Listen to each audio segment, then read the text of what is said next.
Hello guys! Good morning muna rito at good evening dyan. Ito, pupunta tayo muna sa barbershop. Pero habang ako'y nagdadrive, magkwentuhan tayo. Guys, ito ha. Alam nyo ba na, ito, tulad ng sinabi ko sa live ko kay kwento ko sa inyo, na dito sa, nagkakaproblema na rito sa may Sayad Black, nagkakaroon na talaga. Matagal na natin nasabi to, may faction, dalawang faction. Pero ngayon, mas lumala ang faction sa kanilang grupo. Bakit kamo? Okay.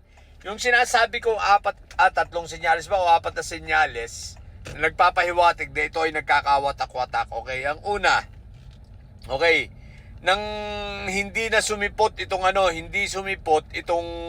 mga senador sa sa Green Ribbon Comedy hearing, 'di ba? Hindi sumipot, okay?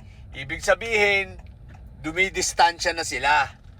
Dumidistansya na itong mga senador dito sa 18 Marites sapagkat alam nila na wala na itong buting maidudulot sa kanila, hindi na makakatulong kasi nga puro pagsisinungaling na ang ginagawa, no? Itong 18 Marites na ito. Puro chismis sa madaling salita. Okay? Ang pangalawa, itong si Mike Diferencia ay nagsalita na. Ang sabi niya, baka huling labas na lang yun ng mga Marites, no? Bakit? Kasi nga, nakaramdam na siya na sila ay tinatablan na nitong mga senador. Bagamat siyempre, para sa optics, hindi nila aaminin, pero very obvious naman na ang mga nangyayari ay nagkakawatak-watak na sila. O, di ba ka? So, yun yung pangalawa, no? Nadidiskaril na rin itong may Sayad, no? Ang pangatlo, di si Marco Tae. Nagsabi na rin na anytime soon, siya ay huhulihin na. Di ba? Which is totoo naman. Totoo naman yun. Talagang darating doon. Plunder yun eh. Diba? At iko-content ko yan ng hiwalay.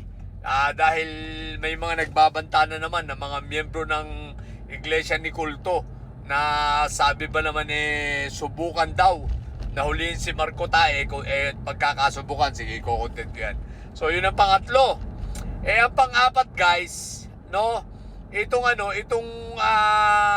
Si Paras nga, di ba, nagsabi na, yung huling conference, itong si Paras na nagsasabi na, hindi, para bang pinapahagingan niya, si Inday Sayad. Inday Sayad, dasan ka, bakit hindi mo kami pangunahan? Bakit hindi ka tumayo? Siya nga naman, di ba, kumbaga hinahanap na nila si Inday Sayad.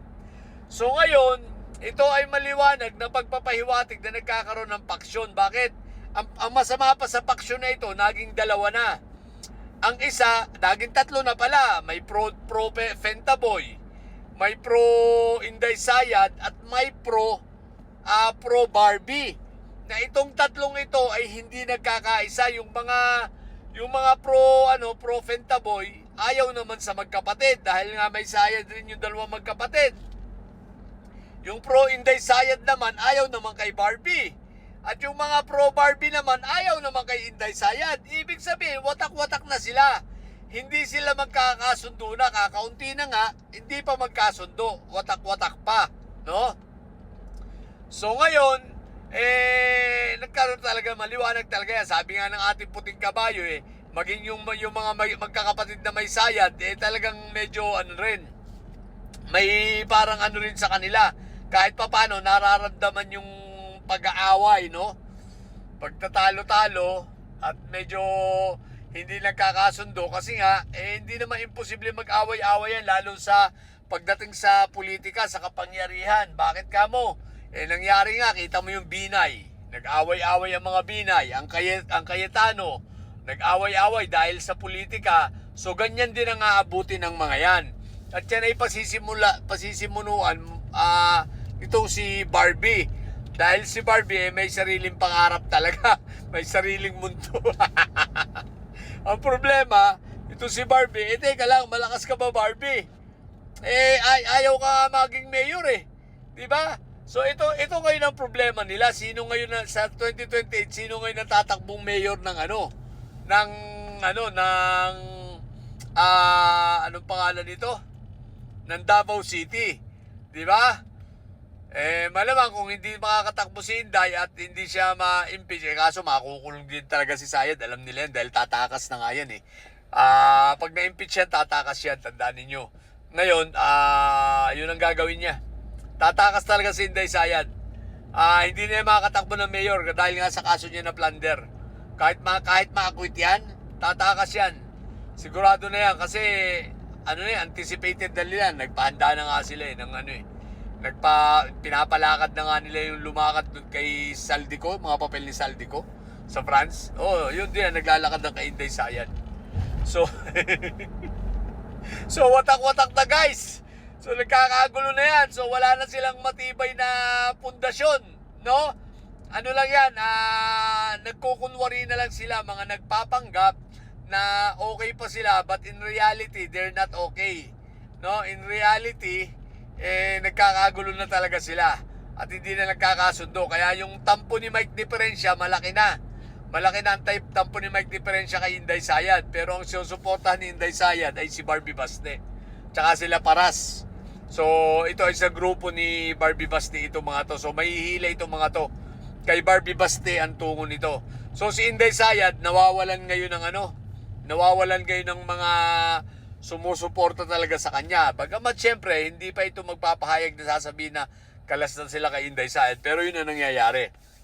At ang pasimula nga nito, yung nagdadrama na itong si Paras sa press con nila na parang hinahanap na si Inday Sayad. So, yun ang mangyayari. Magkakagulo ito guys. So, kaya yan ang mga abangan natin sa mga susunod na araw, no? Lalo na ngayon, no? Wala na silang lakas sa Senado, tanggap nila yan. Wala na silang lakas. Tapos si Pulong nakakatunog na, mukhang totoo yung sinabi ni Pulong na anytime lalabasan ng warrant matagal na naman sinasabi ni Centrian na Bongo Lloyd ilalabasan talaga ng warrant. So itong si Iyutman nagsali-salita ng ganon.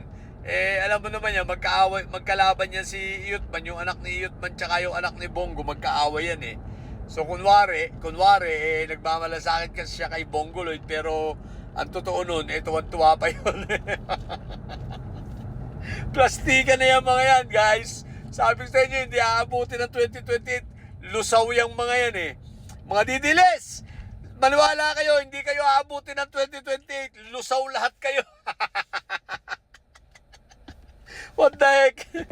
Diba? Hindi kayo aabutin ng 2028. Lusaw kayo sigurado. Ha? Ito nga pala ang Canada. Kita nyo ba? Oops, yan nga pala. Yan view. Papasok na ako sa city. Yun lang. So, yun lang muna. Magkwentuhan tayo mamaya pag uwi ko. Sa mga bobong didilis at may sayad dyan, nanyo. Ang tatay nyo ay preso, ang BP nyo ay bobo. Manatili kayong mga bobo at may sayad, sapagkat ang may sayad ay laging high blood. Bye!